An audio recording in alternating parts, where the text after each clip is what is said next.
Hello and welcome to another series of the Magical World of G. Michael Vasey podcast. And today I'm very happy to welcome my guest, Sara Mondaini, who you will know from Hocus Focus with Thomas Sheridan and who hosts her own YouTube channel. And it was very nice to spend an hour chatting about the paranormal and magical world that we all share. Please welcome Sara.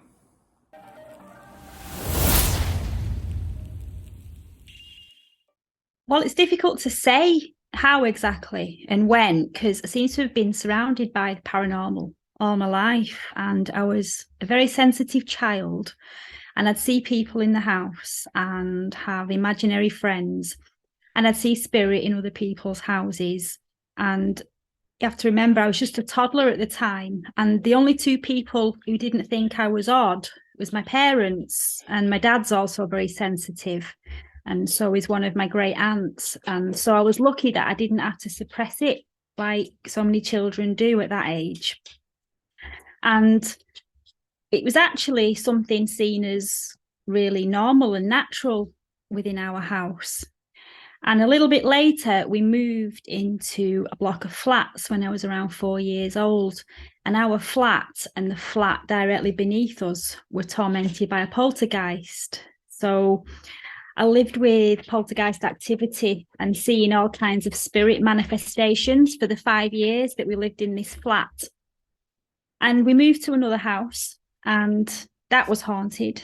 And in fact, my parents still live in this house, and they still have experiences on an almost daily basis, even now.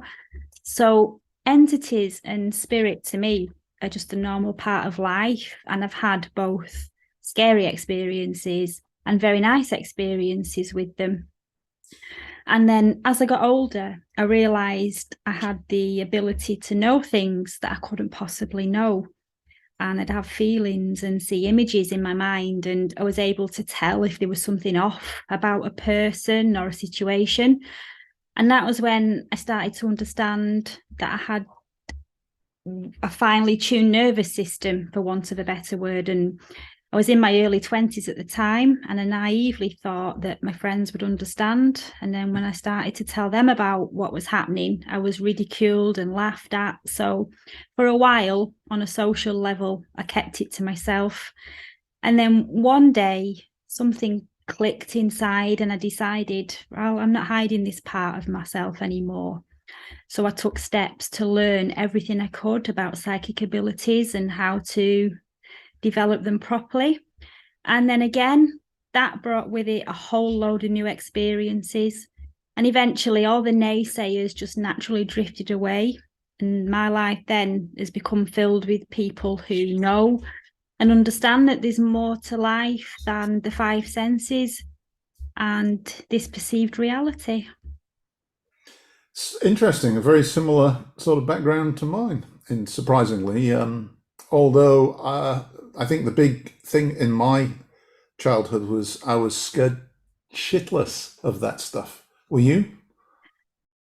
Yes, at first. Well, when I was very little, I didn't understand, and I just thought there were people in the house. I didn't realise that they were it was spirit. I didn't understand what it was. But as I've got older, I've seen other things that didn't look so human, maybe. And yes, I still am a little bit unnerved by it, although used to it now. But yeah, it is scary, especially when it's 2:30 in the morning. You never get used to waking up and seeing something in the bedroom at 2:30 in the morning, and it never seems to happen at 3:30 in the afternoon. No. You're ready for it, but the being scared was one of the reasons. I found the perfect way to stop it. What's Think of that? sex. Think of sex. I thought you was going to say just put a sleep mask on so you don't have to sleep. I mean, it sounds crazy, but my father told me when I was a kid, just like you. I mean, my parents were the only ones that believed me, and I made the mistake of agreeing to speak about it for an RE class at school. And, after doing that, I was never seen in the same way again. I was the freak And so when I left that school to go to college, it was such a relief to escape to a place where nobody thought of me as a freak, you know. But my father used to tell me, get angry. And that seemed to work reasonably well. But I began to think perhaps it was not just being angry, it was basically finding a way to shut the door to whatever energy of mind they were using to manifest. And so, some of them, I don't know if you experience this, but some of them seem to deliberately be in the business of scaring you in order to get the energy, right? And I mean, so what I do is I basically just ignore them and switch off. And jokingly, one of the ways that I've discovered I can do that is just to think of something like sex, or something that really is going to take your focus, and that does the trick for me. I'm not saying I don't get scared anymore. I do, but I think I've discovered the way to shut them out. I mean, I have swore at them, and I do swear at them now, especially if I've been woken up and I'm not happy about that. And I have actually said, "Oh, for fuck's sake, get out will you just off." And I do say it quite, with gusto, not just. And they do seem to go away. Yeah. And you said you set out to sort of find out more. What sort of things did you do? Because it took me off in a magical direction. I started doing magic classes with various lodges, but it seems you went more of a develop your psychic abilities route. Is that correct? Yes, I decided to, it was the 90s, and it was the time when all these books were coming out again, and it was all being very fashionable at the time. So I got lots of books and things, and I'm going to admit it to you, I fell into the New Age path for a little while. That didn't last long. Got in, got out, and that's when I found the occult and magic. And that really helped me. And I wanted to understand properly what I was dealing with, because I was resided to the fact that I'm living alongside these things and I'm able to see them, and they're probably able to see me. So I got into magic and the occult because, not being naive about it, if it was living human being strangers who would let themselves into your house to stand over the bed and watch you sleep, you'd take massive steps to up your security system. And it's the same with spiritual strangers. And I needed to know how to protect myself and understand what I was dealing with, and learn to recognize the good entities from the not so good ones, the ones who feed on fear and anxiety. And I just found, by dabbling in the New Age a little bit, I found that turning the other cheek here doesn't work. And if you're open to seeing these things regularly, you need to know what you're dealing with. Otherwise, you will stand out like a Belisha beacon to every negative entity floating around that's looking for some poor unaware sod whose anxiety is like an all-you-can-eat buffet. So I'm very much into living by occult philosophy now, and I've stayed on that path for many, many years now, and I live my life trying to seek the metaphysical truths that's hidden behind the surface of everything. And I like to look at things with a Fortean eye and an open mind, and I don't do dogmatic thinking. And rationalists and debunkers are not really people that I waste my energy on anymore, trying to convince otherwise. And I'm like you, I live in a magical world of Fortean thinking, and it stood me in really good stead for navigating and staying sane in the world that we find ourselves in now, and also keeping your psychic back doors guarded. And in these times now where we are, I found that the rationalists and the debunkers are just merely existing day to day, whereas the creative thinkers and the magicians are thriving during this Kali Yuga time. So, yeah. I watched one of your videos this afternoon. I was in the hour before. I was thinking I better just take a look at your channel and have a poke around, see what topics I could bring up. And it was the one where you're just sitting in your, it looks like your bedroom, just talking, like the second video, talking about yourself. And I was intrigued that you said a few things like try to grow more of your own food, and sort of just avoid the nonsense out there. And it struck me as, really similar to what I try to do as well. And avoiding news outlets and coming to the realization that you're being lied to, and perhaps you've always been lied to. I mean, how did you really, when you realized, and I wrote a Substack today about the same thing, funnily enough, waking up to realizing that you're being lied to. How did you feel? At first, a little bit like, ooh, I don't like that. And then, no, it's not true. And then, yeah, it is true. A bit like the stages of grief, really. Yeah. When you think everything that you thought was real isn't real. Although I've always known to a certain extent that reality isn't quite what we believe it to be and anything's possible. But the last 3 years really was kind of like, well, it was a confirmation, because you've always been 99% certain, and then that 1% kind of keeps you sane. And then this last 3 years, it's 110% certain that we've been lied to on every aspect, on every level. And I was angry, like everybody was angry. And then I thought, well, I can either sit here and stay angry and wallow in it and make myself ill, or I can take some positive steps because I'm alive, I'm vertical, I'm not ill, I've got my health. So we've got to survive this. We've got to get through this and live through it. And this is where I am today now. There's a moment though where you lose your orientation, and it's like being off balance and trying to find. When it happened to me, I like you. I grew up suspecting that nothing was as it seemed anyway, and I often tell people I had a very strange experience as a little boy, sitting between the living room and the dining room kitchen in the sun, and thinking I was actually attached to a machine and living through sort of a virtual reality machine, and so was everybody else in little rooms in a corridor. So even as a 5 or 6 year old, I was obviously not normal. And it just, to me, it was like knocked me off my orientation, and that's where the magic helped, because magic is about knowing yourself and finding out who you truly are and stripping away the lenses that have been put there by parents and school and stuff like that.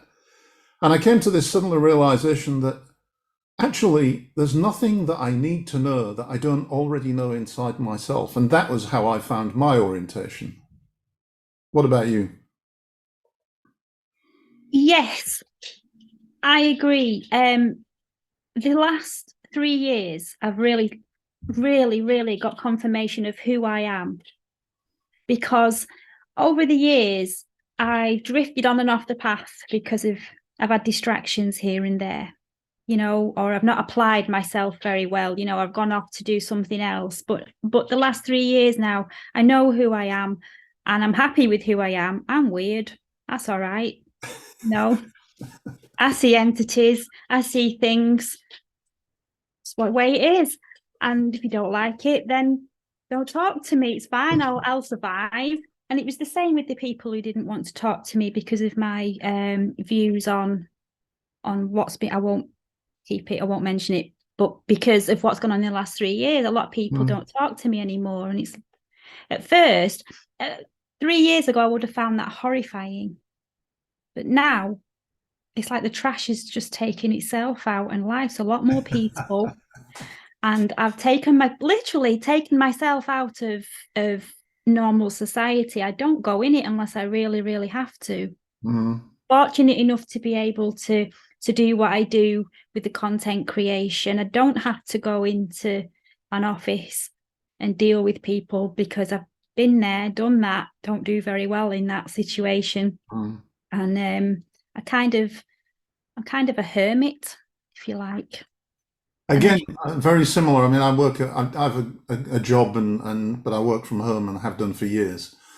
So there are days when, other than my 15-year-old daughter that lives with me, I don't actually see anybody. And there are times when I sit back and think, wow, I actually haven't been outside other than to walk the dog or just to pick up some groceries in 3 days. And I think, should I be worried about that? And then I think, no, what am I missing? I've got everything I need. I guarantee you, if you go and put your foot out there, you'll You won't be able to wait to get home again. It's horrible. Just go to the local supermarket. It's awful. Driving is in, I mean, this is the Czech Republic, so driving is problematic anyway. But the last few years, driving here, you take your life in your hands every time you get behind the steering wheel. Unbelievable behavior. I mean, just like totally ridiculously stupid behavior. I mean, these people that are thriving on the negativity and what's going on, and they're following it every day on the news, or they can't get enough of it in the truther groups and things like that. And I think, I'm not interested. All I'm interested in is surviving this time and coming out the other side of it in one piece, and just being aware of it, because you need to be aware of it, but just trying not to get sucked into it. And that keeps me on the magical path even more now. For me as well, the period where we were locked down and stuff, and some of us were more locked down than others, it also sort of reinforced that I don't need any of this stuff. I like you said on that video, I think, I don't need restaurants, I don't need cafes, I don't need coffee shops, I don't need, hairdressers. I grew my hair long. I could I used to be bleach blonde, and this now is my natural colour, grey, and I'm not going back on the merry-go-round of having to go to a hairdresser's every 6 weeks to do the roots, and then have some health emergency government say that, oh, you're not going to the hairdressers because we say you have to wear a mask, or because I refuse to put the mask on to go and sit in a hairdresser's, not doing it. So in the end, I thought, you know what, let's just grow it out, see how it feels. And I don't need I go to the hairdressers now maybe once a year, twice a year. So there's just lots of things that I don't do anymore that I used to do. So what is it that interests you these days? Because obviously you're doing the Hocus Focus thing with Thomas, but you're also doing creative videos on your own around particular themes. What's the common theme that runs through all of that? Fortean, the paranormal, the magical, the hidden, that kind of thing. I'm trying to strike a balance, so I'm trying to work on some Fortean style videos and some relaxing ghost stories, if you like, with some ambience. And I'm learning at the moment about sound and vision, so I'm really trying to take it to the next level, which is what I'm doing at the moment. I saw the last one, you were trying to work with sound and stuff, so that was interesting. And that's always good with ghost stories in particular, because you want to create the atmosphere. Yeah, well, I love Victorian ghost stories, so it's perfect for that. And myself, I like listening to people tell stories. So I thought, it's a pretty turbulent time we live in. It would be nice to just be able to put some stories out there for people to listen to and relax and maybe discover a whole new world. And the $6 million question, what's it like working with Thomas? It's actually, it's great. I'm really, really enjoying it. And how can I explain what it's like working with Thomas? At first I was a little bit in awe. The bloopers reel was good. Oh yeah. I mean, Hocus Focus is making magic from the way it was born to the way it's evolved, and the timing of the whole thing is unbelievable. And even filming with Thomas, sometimes we can feel the power of something behind this collaboration. And I think it's the power of the energy of two people and their separate magical practices and charisma coming together. And the charge really is just off the scale, and it's hard to explain what it feels like. It's like alchemy, because separately we're just Thomas and Sarah, but when we come together to work, it's like we become alchemists, and it really is an experience. And I've put it down to knowing him in a past life. And in fact, I said to him, the first time I met him socially, we were having a curry after the Mysterious Earth conference, and I was sat next to Thomas, and I said that there's something. I said, there's something. I think I've known you in a past life, Now, it's not something I'd normally say to someone I've just met, you know. I do have Mm. boundaries, and blurting that out to somebody over a chicken jalfrezi is probably not advisable under normal circumstances. But I felt it wasn't normal circumstances, and I felt compelled to say it because I felt it was true. And I wasn't being twee or new agey. I honestly felt a strong familiarity that I couldn't explain, but I had to verbalize it and tell him. And he didn't look shocked. He nodded in agreement, and we got talking about reincarnation. And then a few months after that, I approached him and asked him if he'd like to work together on something Fortean. And the strange thing about that was I didn't wake up that morning and think about it. I'd just been going about my day. I'd walked the dogs, and it was one day in early January, January the 4th, I think. And the planets were all visible on this night, and they were all in alignment in the sky. And I'd been looking at them, and I just felt it was a sign that something new was about to be born. And I didn't know what. And I carried on with my walk and still didn't have anything in mind. And when I got home, I got the sudden urge to ask Thomas about working together on something. And it was so weird. It was like something had taken over my senses.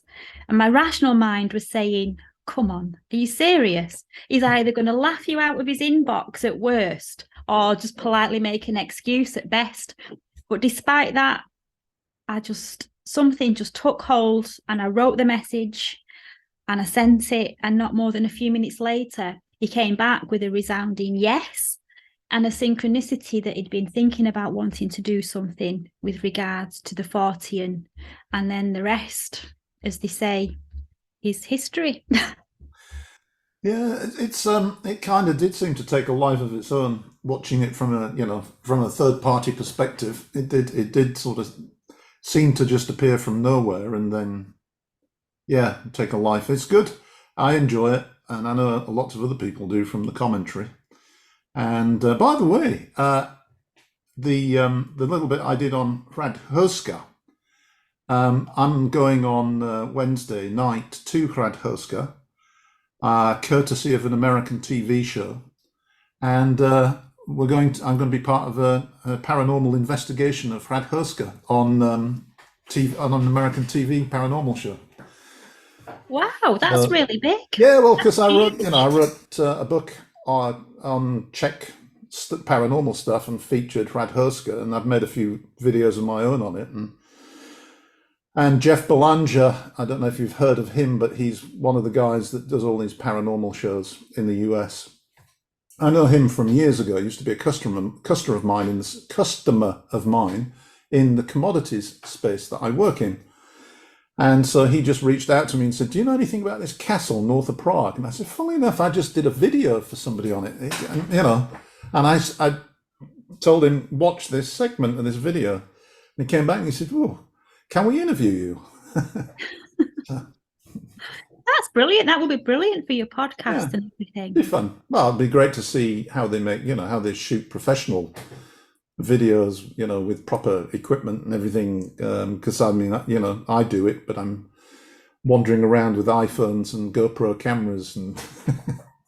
Well, that's like me at the moment, and so all the ad revenue that I make from YouTube, and all the lovely donations that people have sent in, it's all going to. I'm actually saving up for a Canon camera.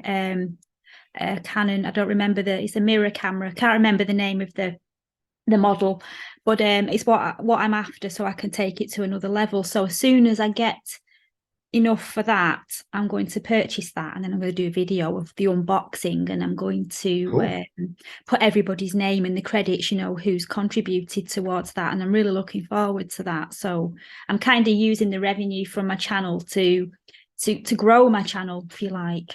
Who does the editing? Is it you or Thomas or both? We take it in turns. When it's on my channel, I do the editing, and when it's on Thomas's channel, he does the editing. So do you have any training on editing video? Because that's one of the things that I think is good, is it's quite well put together, and it's not something that seems like it was just done, just thrown in there. It seems like it's really thought through. planned and then well edited. So, you know. No professional training, no, just kind of self-taught. And I'll tell you a secret. Okay, the first time it was my turn to edit my first episode, it took me, honestly, we filmed it on the Monday and it was to go out the following Sunday, and Sunday afternoon I'm still faffing about trying to get it uploaded to YouTube, panicking. It took me nearly a week to do Goodness, it. yeah. Yeah, now I can get it done in a couple of days. So it's just practice, really, and trial and error, and a decent editing software as well. And good memory on the machine, I've discovered, because yeah, if you and I don't have think, the memory, yeah, forever. and it was one of those things that once I got over, it's not as complicated as you think, and you stop panicking. It just kind of comes natural. You kind of know where to cut it. You know where to put a transition or not to, and you know not to go over the top with certain things, and it's just a balance, really. But the bloopers reel, I mean, you can really go over the top with that. That's the idea of it, is to make it comical. I had real fun with that. So, what is the scariest thing that ever happened to you? Oh my, how long have we got? Oh, we've got still some good time. Well, just off the top of my head, I did wake up and saw a shadow person in the bedroom. Now that was pretty scary. It was about 7 foot tall as the wardrobe, and it was solid as a rock, and it was pitch black, and it looked like the bloody Grim Reaper. It had a thing, a crook, and it was leant forward, and it had the cowl, it had the lot. It really got dressed up for the occasion. And it was in the bedroom. I woke up, I'm looking at it 30 seconds or so, and I'm thinking, this thing's not going away. I'm not imagining it, it's there. And it was at that point then that the Grim Reaper came into my head, and I panicked, and I did actually go hysterical. I got quite hysterical because it wasn't moving, it wasn't going. Normally, I don't know about yourself, but if you when you what's that, it kind of disperses, but this thing was stuck there, and that's when I got quite hysterical, and I banged the light on, and that's when it disappeared. And then I made the rookie mistake with shadow people of popping on the internet to have a read about other people's experiences, which frightened me more than the bloody thing that was in the bedroom, because people were saying it's an augury of death and this and that, and I'm thinking, is somebody going to die? Was it the Grim Reaper? Anyway, it was a few years ago now, and we've not had there's nothing like that. So I think when I think about it in the cold light of day now, it was just there in the same space, and I happened to pick up on it, and it was maybe wondering what I was doing there as well, but it didn't do me any harm, didn't even look at me, didn't want it to look at me in case I saw the glowing eyes. It was all kinds of... This is what I wanted to say. I haven't done a book on shadow people yet, but I probably will. But I have had lots of stories sent to my website, and I also know this guy, American guy that lived in Japan. I published one of his books on my label. One of his stories was really intriguing. He was in Japan living in this 2-story apartment. They'd just moved in, him and his girlfriend. And he's walking up this narrow staircase to the floor above, and a shadow person's coming down towards him. And he said that before he could be frightened, the shadow stopped, sort of screeched, turned and ran. So the implication was just as you said, you were occupying the same space and became aware of each other. And the shadow person was more scared of him than he was of it. Maybe we're the shadow people to Exactly. them. Yeah. Exactly. In the peripheral realm of liminal things and different parallel universes, I just wonder if shadow people are like that one step away from us, and we sometimes, atmospheric or whatever conditions mean that we kind of overlap just that a little bit and become aware of them and them of us. Yeah. Any other good ones? I like stories. Yeah, another one I've never been able to explain, actually. I mean, we can put that other one down to a shadow person. This, I have no idea. It happened twice over the years. And it's what I can only describe as a fluorescent pink, maybe with a blue, a fluorescent pink with a blue halo around it of a Meccano looking structure Hmm. that floated through my bedroom. The first time it went across, I watched it float across the ceiling. And the second time it happened, it was actually walking along the floor, and it looked like a Meccano truck almost. And it had like legs that were Hmm. pushing it along. And I watched it in silence, and it came. My mouth was open, like, what the hell is that? That's bizarre. And it went through. It's actually the room I'm in now. Actually, it came through the window, and it came right across the living room and straight out of the other wall. And I've never been able to explain what that was. No, no idea. Um, Nothing in all the stories I've had submitted. Nothing like that. Nothing at nope. all. No, If you bizarre. imagine a child's toy made of Meccano, that's what it looked like, except it didn't have wheels, it had legs, and the legs, the arm, the thing that was made of legs was like two pieces of metal, and it was pushing Mm. itself. It was the strangest thing. And then the one I saw going across the ceiling, that was when I was in bed. That was like it was round, and it was like a round mechanical ball, like an orb, Hmm. but it was mechanical, and it was just floating, and it had like spikes coming off it, Hmm. and it's turning as it was moving. I didn't like that, but I don't know what it was. When you have these experiences, and if you're in the room with someone else, maybe your husband or something, do they share did they see it too, or is it just you? No, it's just me, and then I get the I don't, what is it? I don't want to know. I don't want to know. That's what he says, because often I wake up in the night and I go, or he'll hear me go, "Oh, F off and leave me Hmm. alone," and he'll say, "I don't want to know. I don't want to know." He turns Yeah. over, so I deal with it on my own, really. So Have you?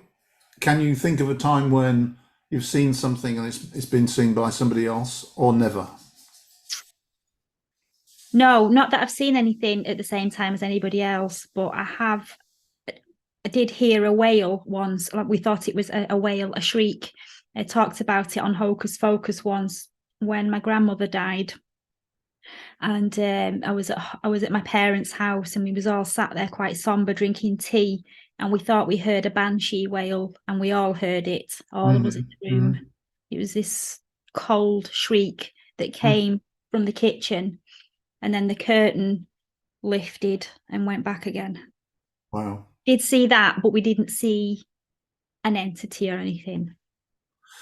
Yeah, because I sometimes wonder, how much is within your own personal psyche and how much is sort of not. And I think there are two different experiences because, like you, most of the time I'm seeing something and nobody else is. But there's actually been a few times when it's been a shared experience, and that's when I go, "Oh, really? You saw it too?" And Right. that's when I'm like, "Okay, that's good. That's interesting. What the hell was happening there then? And why is that a different experience to others?" I don't know the answer yet. I'm sure I probably never will. But when I was growing up, I woke up. I shared a room with my brother for a while, and I woke up one night and I saw a cavalier man dressed like a cavalier with a feather out of his hat, and he was using a quill, sitting at a desk, writing a letter. And I, like you, I sort of looked at it and looked at it, and then it wasn't going away, so I screamed. A little boy scream.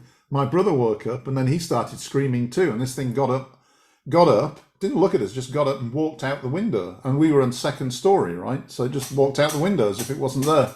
Right. And I looked at my brother, and he looked at me, and he said, "Did you see that?" I said, "Yeah." I said, "What did you see?" He said, "A cavalier." So that was one of those instances where we both, it was something that was independently verified and not just going on in my visual cortex or whatever.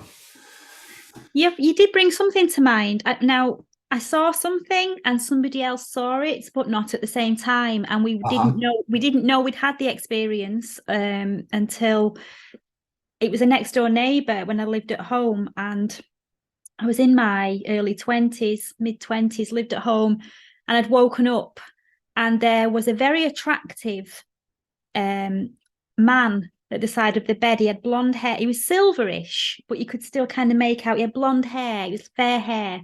And he had a white shirt on and black trousers. He looked like a waiter, dressed like a waiter. And he was on my dressing table, messing about with things on the dressing table. And I watched it, and he was quite attractive. So I obviously didn't get the same shocked reaction. I was quite fascinated, and I'm watching and I'm thinking, what's he doing? And then I sat up, and as I sat up, he dispersed and he went away. And I told my parents about that in the morning. And then a few months later, my dad was talking to the next door neighbour, the lady next door, and she had said to him just in passing that she'd seen a very attractive blonde looking man in her bedroom. And had anybody in our house had any experience like that, and it was the same Uh-huh. ghost Yeah. that I'd seen. And she said he was welcome back anytime, but we never saw him again. We never saw him again. Yeah, that'd be a nice experience to have the other way around. I always say that one day I'm going to go into the forest, meet the goddess, and I'll never come back again because that'll be it. That's my sort of you know, my ultimate dream. Did she carry you away? Yeah, yeah, in an embrace, you know.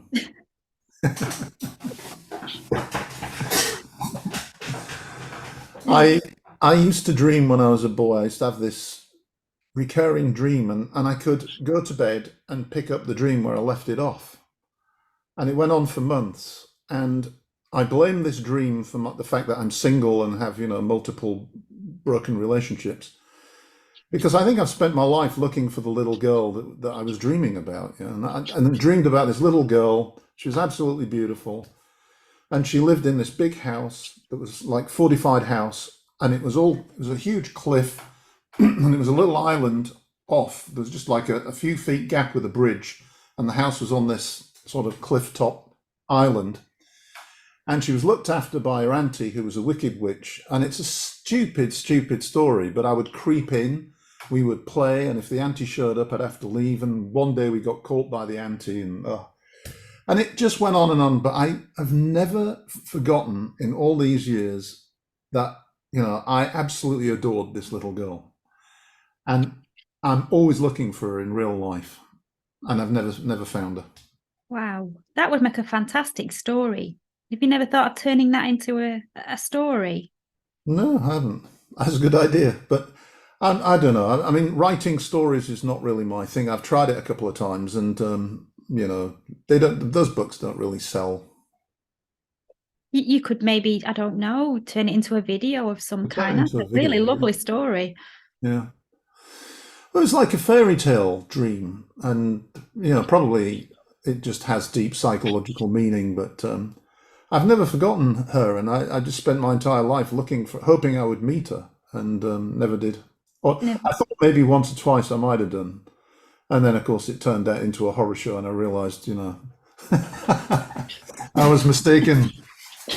So, what are you planning on in the next few months? You've got some time off to do a little bit of your own stuff, we understand. So, what are you going to do, and then what can we expect when you come back with Thomas?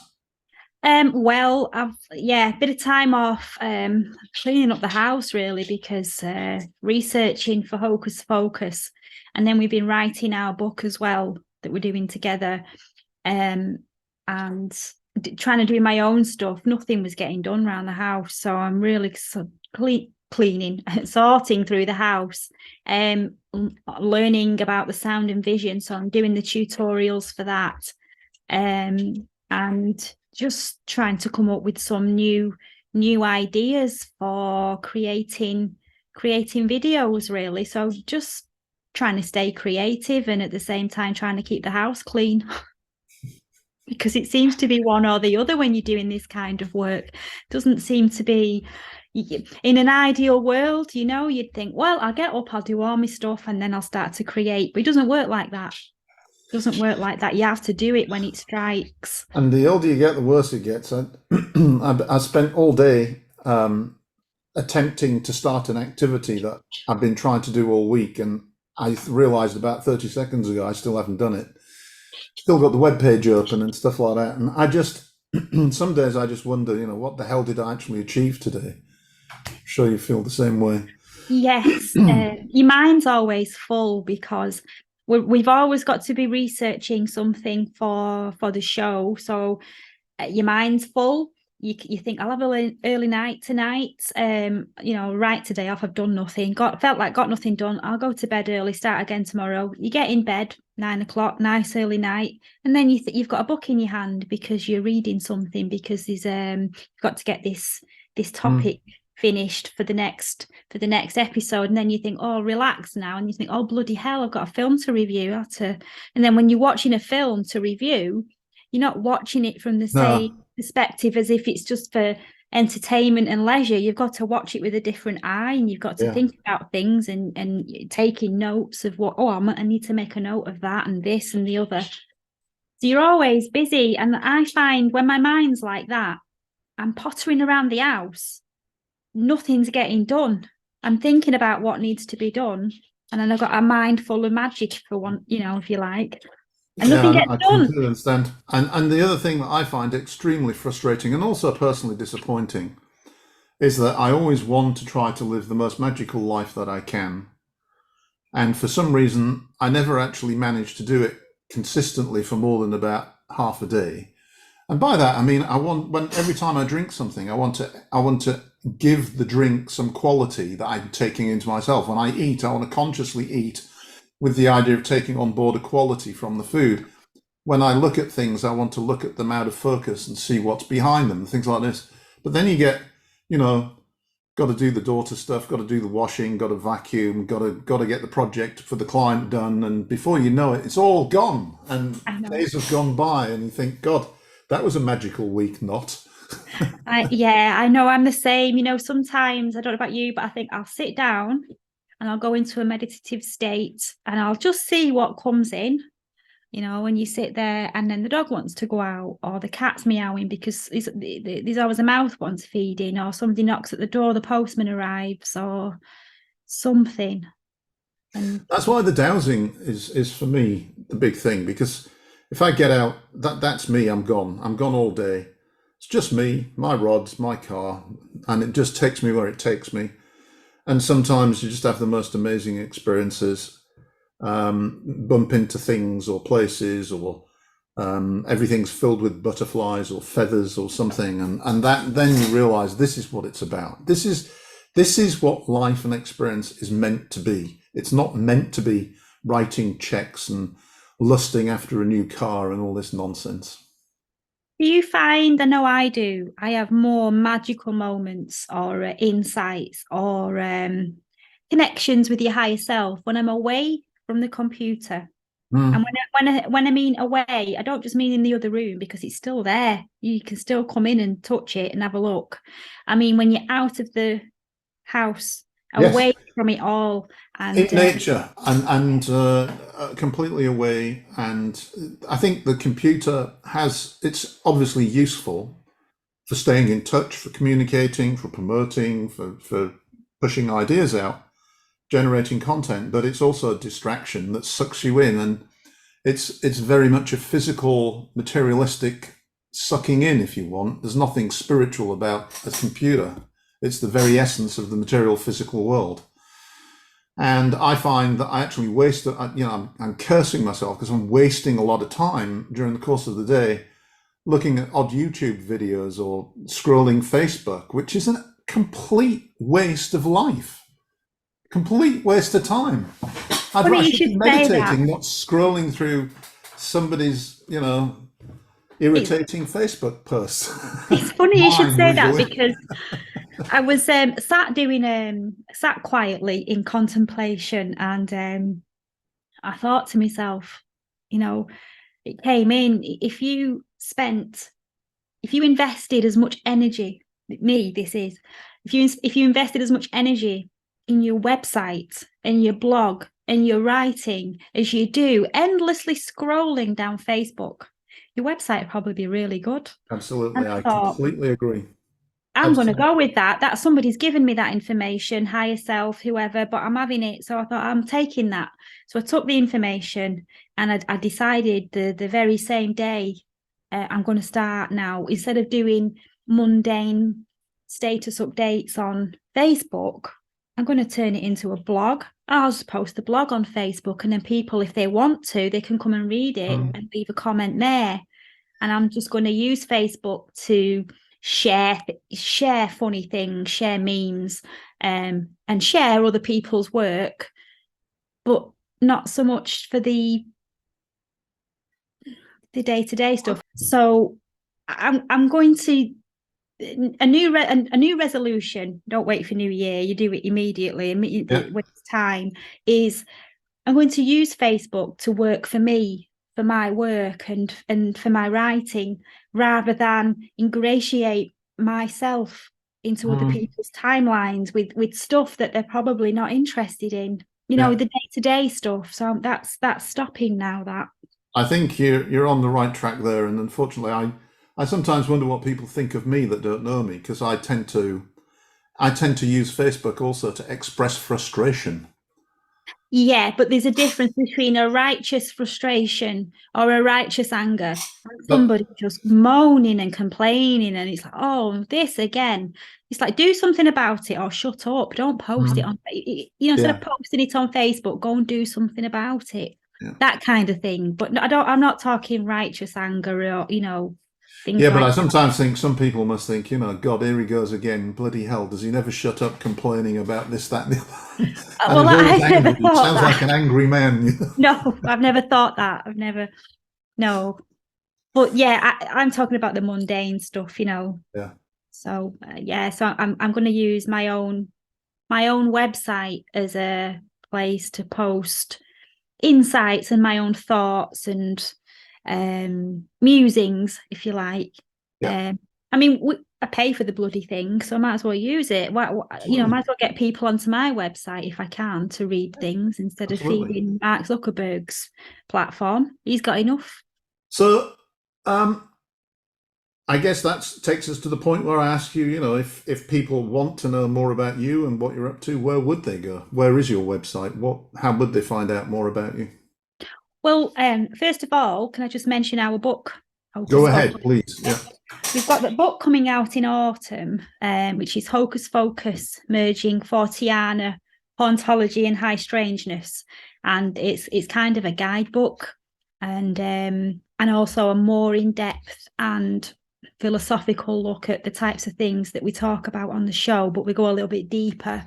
We look at paranormal stories from a different perspective, and we talk about things like urban Forteana and the deep town, and we cover all aspects of the natural world like the sea and the landscape and cities, phantoms, secret military experiments, things like that. And it's also a guidebook on how to bring more Forteana into your own life and what it means to live this way with open-mindedness, and kind of how to look back on the past to make sense and navigate the present, and how we've been trained for these things through Forteana and hauntology of the past when we were growing up, but we probably didn't realize it at the time. But now we're old enough and we know better. We can see that. So that book's coming out in early autumn. We're just finishing it up now, and I'm sure people will get to know about that when it's available, because Thomas will be posting about that on his social media, and I'll be posting about that as well. My website is www.saramondaini.com, and on there there are blog articles about the paranormal and occult matters, as well as there's a journal section there where I put all the stuff that's in my head I just want to get out of my head. That's there as well. Going to have a shop opening soon where you can buy Hocus Focus merchandise. That's coming soon. That will be things like hoodies and t-shirts and mugs, that kind of thing. And your YouTube channel? My YouTube channel, it's Wuthering Nights with Sara Mondaini. Great. And that's there as well. So a like and a subscribe would be fantastic if you're so inclined. Okay, well, thanks a lot. It's been great talking and appreciate your time. Thank you. Thanks for having me.